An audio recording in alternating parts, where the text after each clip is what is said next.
Oke, bismillah. Assalamualaikum warahmatullahi wabarakatuh. Jadi, ini kalimat puitis dari Imam Hasan Al-Basri. Oh, aku menjadi tuan di dunia setelah menjadikanmu sebagai tuan. Caranya apa? Meninggalkan dunia dan agama manusia. Agama itu jalan hidup manusia. Demi menyibukkan diri dalam mengingatmu.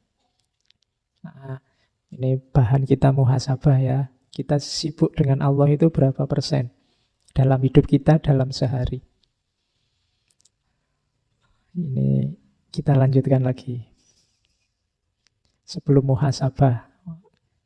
Ini juga seperti jauhar tadi. Rumus-rumus untuk kita sibuk dan dekat dengan Allah. Aslut to'ah al-warok. Dasarnya ketaatan itu warok. Warok itu kemampuan jiwamu untuk menjaga diri dan menghindar dari hal-hal yang tercela. Itu warok. Kenapa sih kok ndak mau nonton film, Mas? Kan filmnya bukan film saru. Ndak aku itu mudah tergoda. Daripada nanti aku tergoda, ndak usahlah. Itu namanya warok. Mbok jalan bareng aku sini loh, ndak apa-apa jejer. Kan kita temen, enggak apa-apa tuh. Ya enggak apa-apa, cuma aku itu normal. Kadang-kadang khilaf juga. Jadi daripada ada apa-apa, mending enggak usah lah. Itu namanya warok. Kemampuan menjaga diri. Ayo mas ini loh, ikut debat, ikut diskusi. Rame ini, seru. Enggak apa-apa, buat seru-seruan aja. Enggak, aku itu enggak kuatan. Kalau sudah debat terus marah. Kalau sudah marah aku enggak kontrol. Eman-eman lah, lebih baik enggak usah lah. Wong ya enggak terlalu penting temanya untuk hidupku. Itu namanya warok. Kemampuan menjaga diri. Untuk yang hal-hal yang mungkin membuatmu jatuh dalam hal yang tercela atau dosa. Ya meskipun mungkin juga tidak. Tapi kamu milih menghindar. Itu namanya warok. Dan ini perlu dilatih.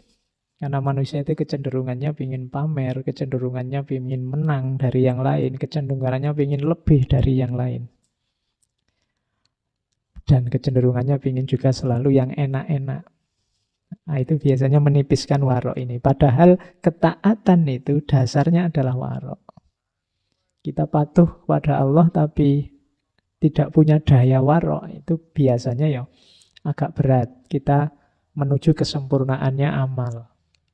Nah, wa aslul waro'i at-taqwa. Dasarnya warok itu apa? Takwa. Definisi paling gampang takwa itu kadang orang mengartikannya takutlah pada Allah. Jalankan perintahnya, jauhi larangannya. Jadi untuk bisa ketaatan kita sempurna butuh warok. Untuk bisa warok butuh takwa. Wa aslu takwa muhasabatun nafas. Untuk ketakwaan kita bagus, sempurna, muhasabatun nafas. Muhasabah, menilai diri, mengevaluasi diri. Latihan jadi malaikat rokib sama atid untuk dirimu sendiri.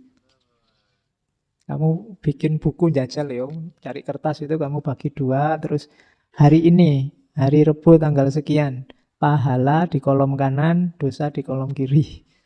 Hari ini aku dapat pahala apa ya? Kira-kira dosaku apa jajal ya? Nyaingi malaikat ya. Saya ingin tahu kamu objektif apa enggak. Kadang-kadang itu nanti dari situ sebenarnya nanti kelihatan jiwamu. Mungkin pas mau nulis salah, ini kan dosa kecil, enggak apa-apa lah, wong cuma itu aja. Ya. Atau ada orang yang pesimis, mau nulis pahala, ini mau tak tulis ya kalau diterima. Kalau enggak, wong sholatku enggak terlalu ikhlas tadi. Itu orangnya pesimis berarti. Oke, ini contoh muhasabah. Dalam sehari apa saja yang kulakukan? Seminggu ini apa saja hasilku yang baik-baik? Ada progres enggak? Minggu kemarin aku progresku apa? Minggu sekarang apa? Aku semakin baik atau tidak? Kalau hidup ini ilaihi roji'un, sejauh mana aku semakin dekat dengan Allah? Atau jangan-jangan aku ini jalannya mundur sehingga tambah jauh sama Allah? Nah, itu muhasabah namanya. Itu nanti yang jadi bekal kualitas takwamu semakin bagus. Jadi wa aslu taqwa muhasabatun nafs. Wa aslu muhasabatin nafsi al-khawfu war-roja. Dan dasarnya muhasabah tadi untuk kita bisa muhasabah yang bagus harus ada khauf, ada roja. Ada takut dan juga ada harapan. Sama seperti di Imam Hasan Al-Basri kemarin. Berhadapan dengan Allah itu ya ada takutnya karena kita khawatir dosa kita banyak, tapi ada juga harapannya. Takut saja tanpa roja membuat kita mudah putus asa. Rojak saja tanpa khauf, nanti kita sembrono. Tidak hati-hati, tidak warok tadi. Jadi muhasabah yang bagus dasarnya khauf dan roja. Kalau hanya khauf saja, jadinya kayak tadi kamu mau nulis pahalamu, kamu takut. Ya kalau diterima. Wong aku ini lemah, aku ini tidak berdaya, khauf saja. Kalau hanya rojak saja, kayak tadi, kamu dosa aja, tidak usah ditulis dosa kecil aja, aku sudah istighfar, nanti nggak usah. Nah itu rojak saja. Harus imbang, ada khaufnya, ada rojaknya. Kadang-kadang kamu harus agak introspeksi ke dalam dirimu. Kalau kamu merasa aku ini mudah sekali Pak, kalau ada hal-hal jelek, hal-hal dosa itu aku mudah terpancing. Diperkuat khaufnya.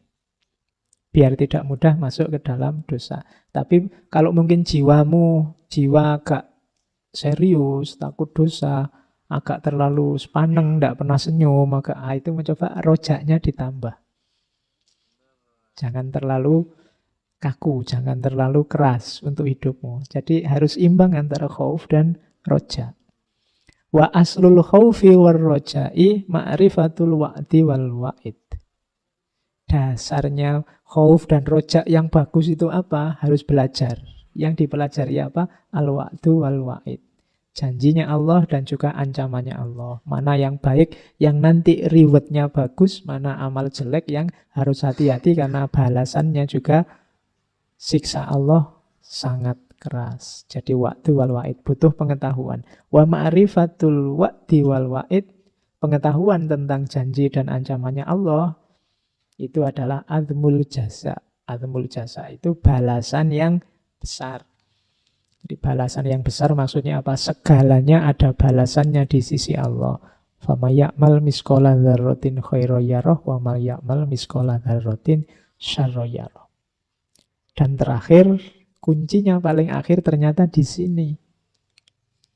Wa aslu dzalika al-fikratu wal ibroh.